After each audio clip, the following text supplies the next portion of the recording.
Donc je vais inviter Dominique Alba à nous rejoindre sur l'estrade pour pouvoir nous faire une présentation, donc de zoomer sur, faire un focus sur la métropole parisienne. Donc Dominique Alba, directrice générale de l'APUR, Atelier parisien d'urbanisme depuis 2012, donc qui œuvre sur les champs de l'observation, de l'analyse et de la prospective à l'échelle de la ville de Paris, mais aussi à l'échelle de la métropole parisienne. Les missions et les travaux de l'APUR dans le domaine de l'espace public font référence, et c'est depuis de nombreuses années. Nous avons souhaité donc l'inviter pour nous faire une présentation sur ce sujet et poser particulièrement la question des nouveaux usages, de la dimension métropolitaine de l'espace public et de la manière dont on peut faire vivre la fabrique de l'espace public. Je vous laisse la parole.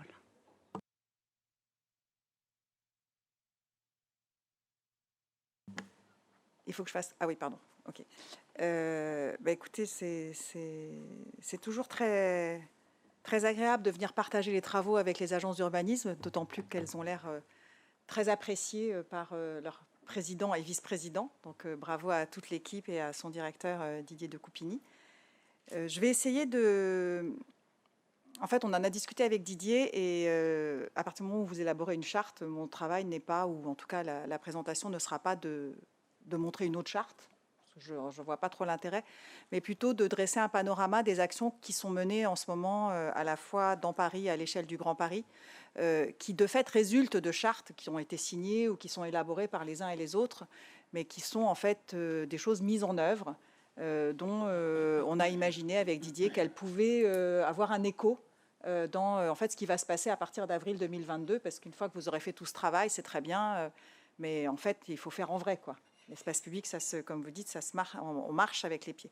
Donc déjà, l'APUR, quand même peut-être pour dire juste ce qu'on est, donc on est comme l'agence ici, on est vieux, hein, on a plus de 50 ans, c'est à peu près 85 personnes et on travaille à l'échelle de la métropole du Grand Paris, emboîté avec l'Institut Paris Région. Donc nous sommes en train par exemple de délivrer le SCOT métropolitain avec l'Institut.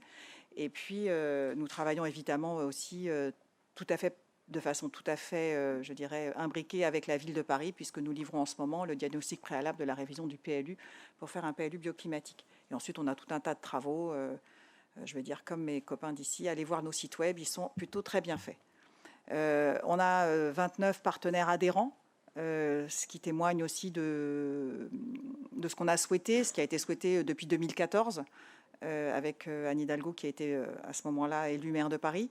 On a beaucoup de travail avec les syndicats techniques, on travaille beaucoup sur les choses invisibles, sur la ville cachée, sur les ressources cachées, en laissant, je dirais, les questions d'aménagement plutôt aux grands opérateurs de l'aménagement. Donc, un petit préambule pour l'espace public. Évidemment, ce sont des objectifs partagés entre Paris et la métropole du Grand Paris, donc les 131 communes.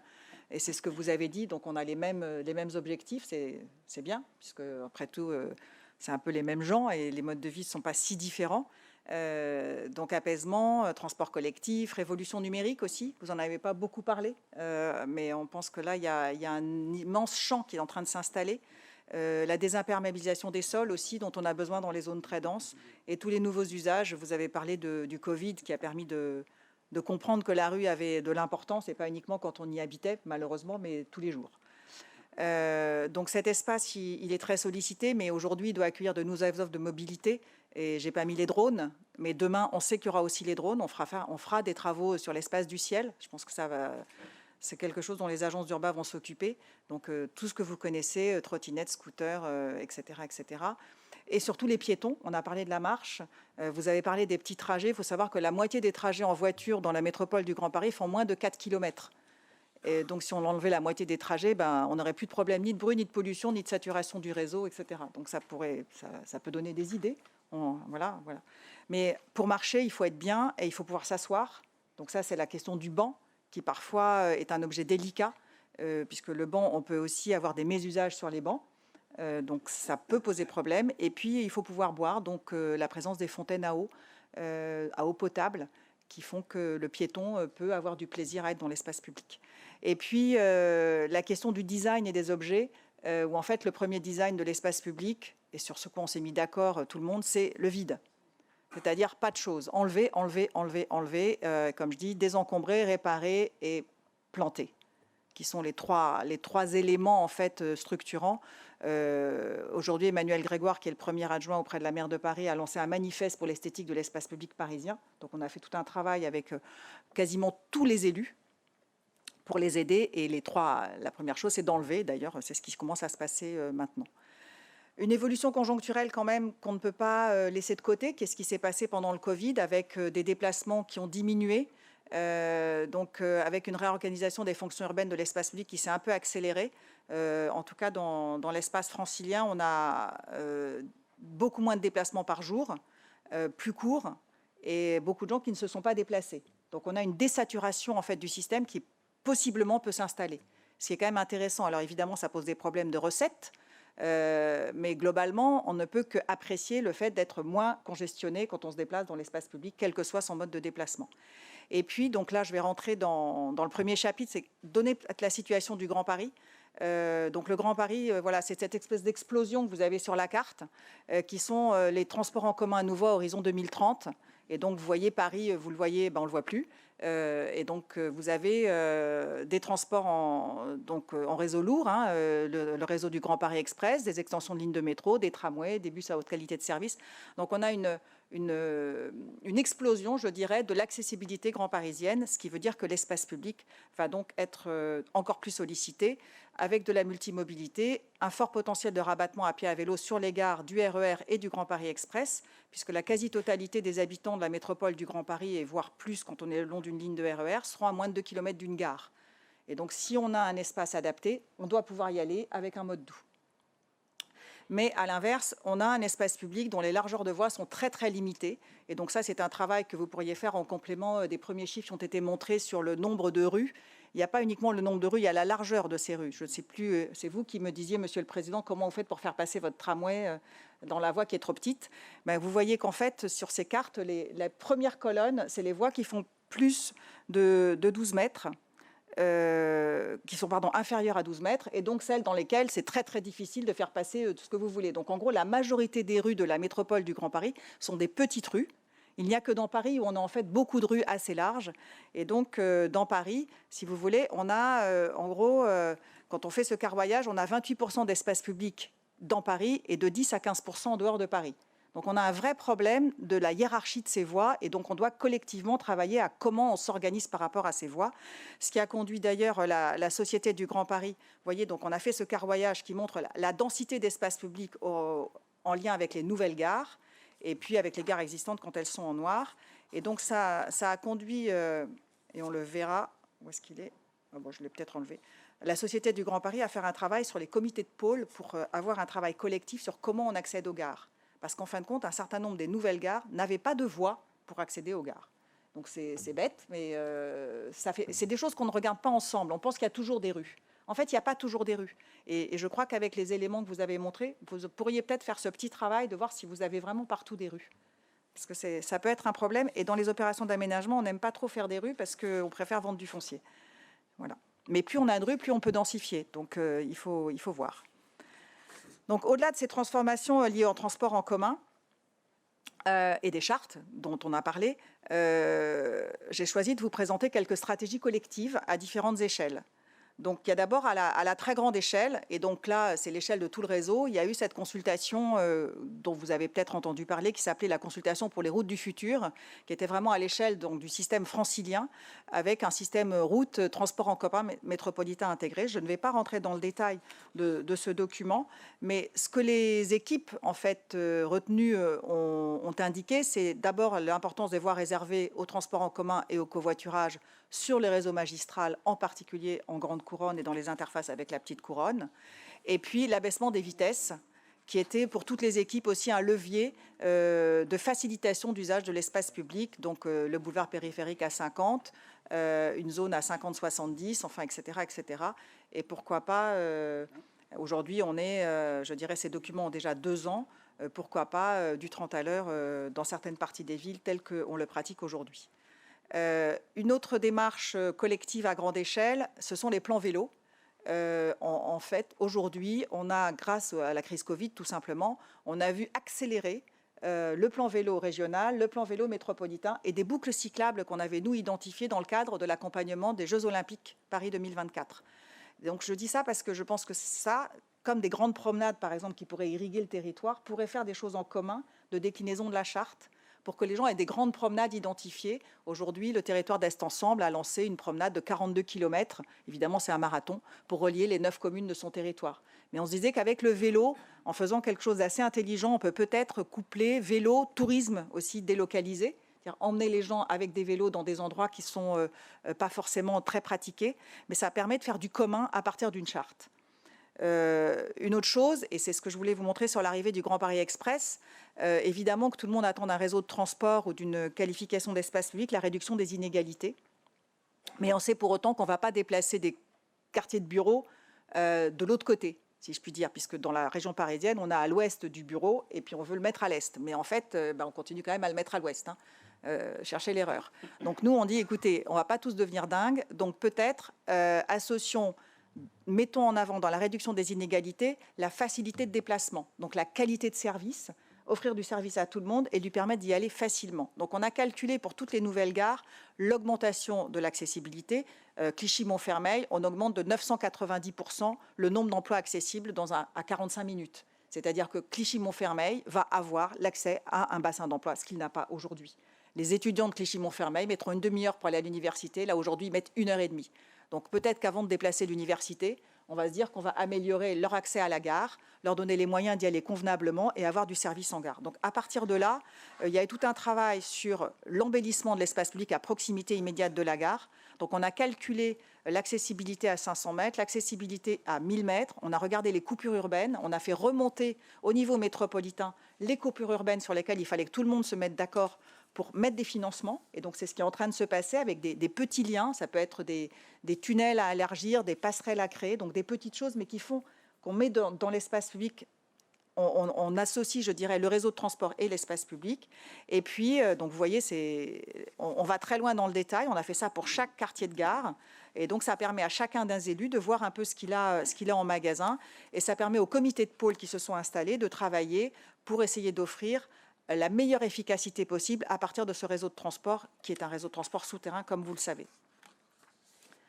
Donc, dans les nouveaux services, on aura l'occasion de discuter après, mais n'hésitez pas si je vais trop vite ou si vous voulez des explications.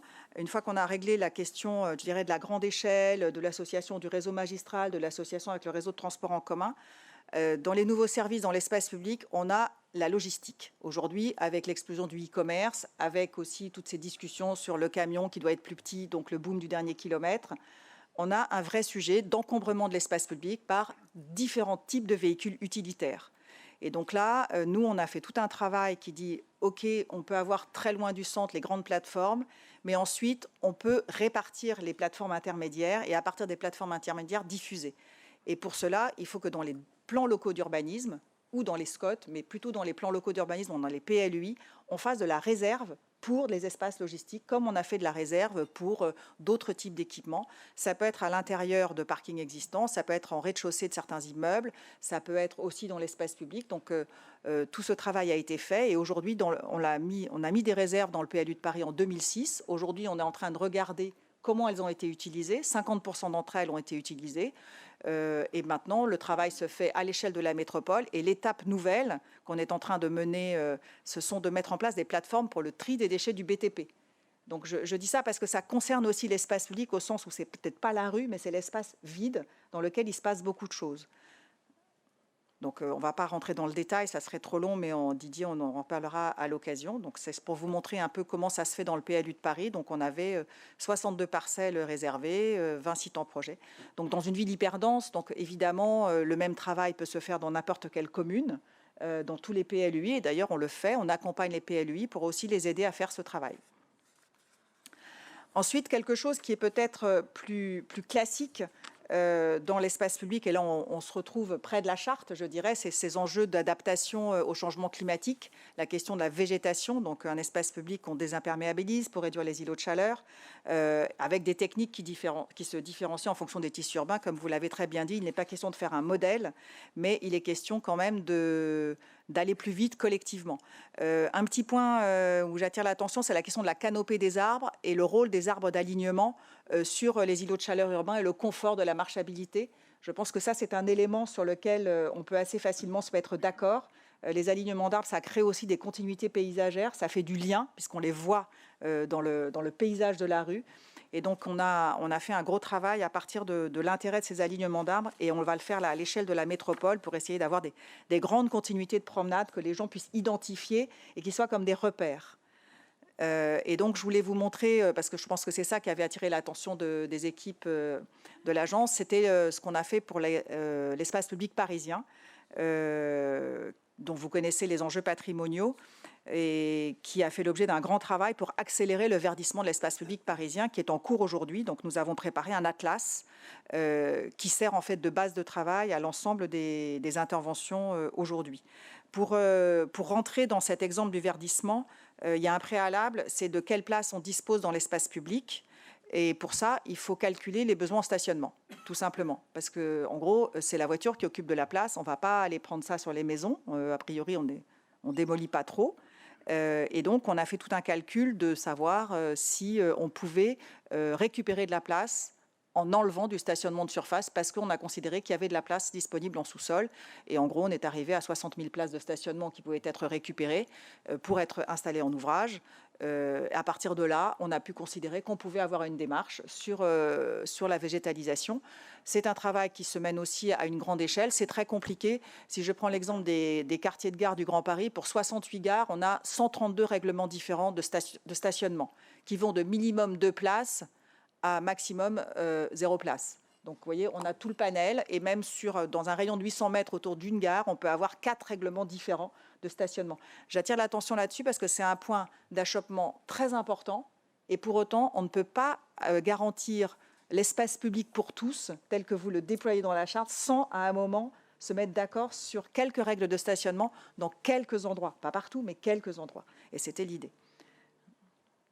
Donc là, c'est ce que vous connaissez, rafraîchissement, canopée. Et donc là aussi, on avait donc proposé 8 actions. Donc là, je me suis un peu calée sur la charte. Et donc, ces actions sont de deux natures. Donc, elles sont à la fois des choses communes, donc renforcer le réseau des rues majeures plantées parisiennes. Et puis ensuite, elles sont locales, qui sont les rues jardins de proximité, qui s'appuient sur des services de proximité, les voies courtes, les voies résidentielles, les rues aux écoles, les rues aux enfants. Donc, les promenades sous les arbres, vous les connaissez, c'est tout ce qui nous est commun. Donc, ce sont les grandes allées. Au niveau de la métropole, ce seront les boulevards de la métropole. Donc, il y a des actions, donc des arbres d'alignement, des axes historiques, etc. Donc, tout ça, c'est assez simple, je dirais. Et ça s'adresse à des voies qui font plus de 19 mètres de large. Donc, on a vu qu'il n'y en avait pas beaucoup dans la métropole du Grand Paris. Donc, on ne va pas être trop sollicité. Et puis, ensuite, on passe dans des voies plus petites, où là, on a analysé pour chaque rue le potentiel de plantation. Donc, à chaque fois, c'est par rapport à la largeur de la voie qui a été notre guide.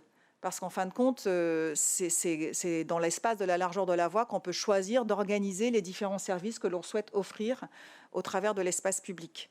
Et puis, bien sûr, les zooms particuliers pour avoir des zones qui fassent, je dirais, peut-être plus de sens pour chacun des habitants. C'est donc toutes ces voies qui desservent du quotidien de la ville, et en particulier les écoles, qui sont quand même les endroits dans lesquels on souhaite avoir l'espace public le plus sécurisé possible. Et donc, au lieu de le faire en sécurisé, on l'a dit, on va le végétaliser. Et donc, ce sont devenus les rues jardins, les rues aux enfants, qui, en fin de compte, sécurisent, mais offrent aussi, en fait, un espace commun plus important dans une ville où l'espace est rare et où les appartements sont petits. Je pense que les questions ne sont pas forcément les mêmes selon les tissus urbains et selon la densité dans laquelle on se trouve. Donc là, vous les avez avec celles qui bordent les parcs. Donc on a eu aussi l'idée de sélectionner, par exemple, on a identifié les rues qui longeaient des jardins en se disant, après tout, quand on longe un jardin, on peut élargir tout de suite le sentiment de végétal en profitant du fait qu'il y a le jardin, en enlevant le mur du jardin ou la clôture et en intégrant la rue au jardin. Donc, c'est-à-dire qu'on a un système d'opportunité pour, avec le moins d'investissement possible, être le plus efficace possible. Donc après, évidemment, c'est chacun qui s'en empare. Donc, c'est chaque maire d'arrondissement, c'est chaque collectivité, etc., etc. Donc voilà. Et puis, les voies très courtes qu'on a identifiées, où là aussi, on a proposé de les transformer. Les voies courtes et résidentielles, ce sont par exemple toutes les voies dans lesquelles nous n'avons pas d'entrée charretière.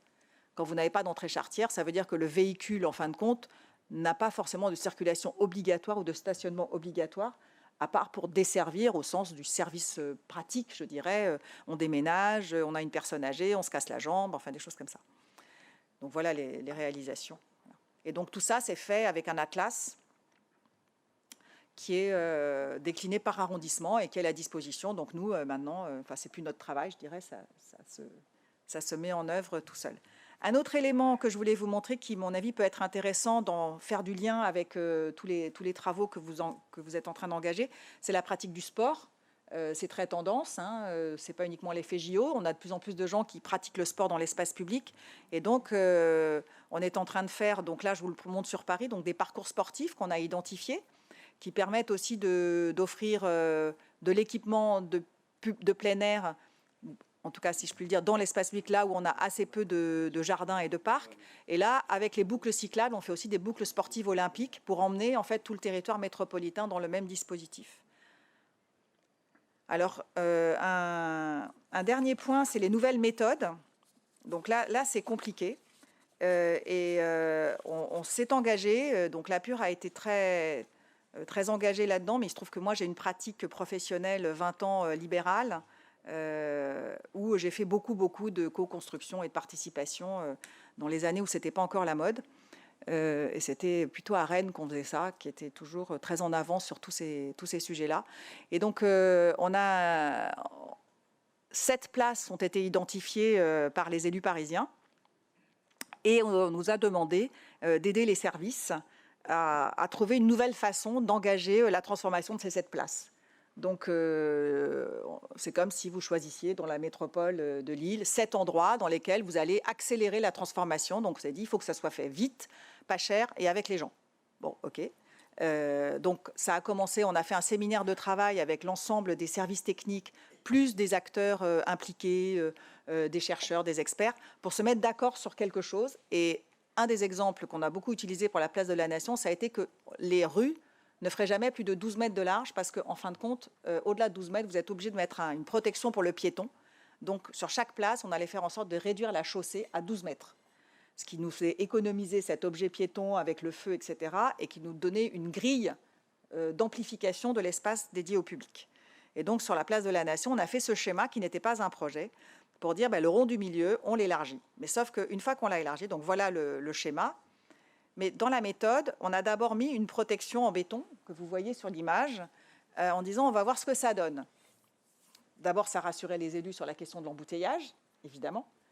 Mais on s'est demandé ce qui allait se passer, sachant qu'on partait du principe qu'a priori, au milieu, on aurait plutôt les ados et au bord, les familles. Et c'est exactement l'inverse qui s'est passé, c'est que dès qu'on a mis la protection béton, toutes les familles se sont mises au milieu et nous ont dit c'est formidable, les enfants peuvent faire du vélo, du skate, du roller, ils reviennent au point de départ parce que c'est un rond. Et ça, on l'a nulle part. Alors là, on est resté un peu comme ça, on s'est dit voilà, donc on va faire comme ça et surtout, on va garder cet espace qui roule. Donc on ne va pas faire un jardin de toute l'épaisseur, on va garder l'espace de roule. Donc on a fait un travail, donc il y a eu tout un travail de déconstruction de l'espace existant où les habitants sont venus casser le trottoir dont on n'avait plus besoin au bord du rond principal de la place de la Nation, ont planté, voilà, des choses comme ça. Et puis à la fin, ça a fait cette espèce d'endroit, je ne sais pas si vous avez pu le voir, qui en fin de compte a toutes les petites cases, si vous voulez, de la charte.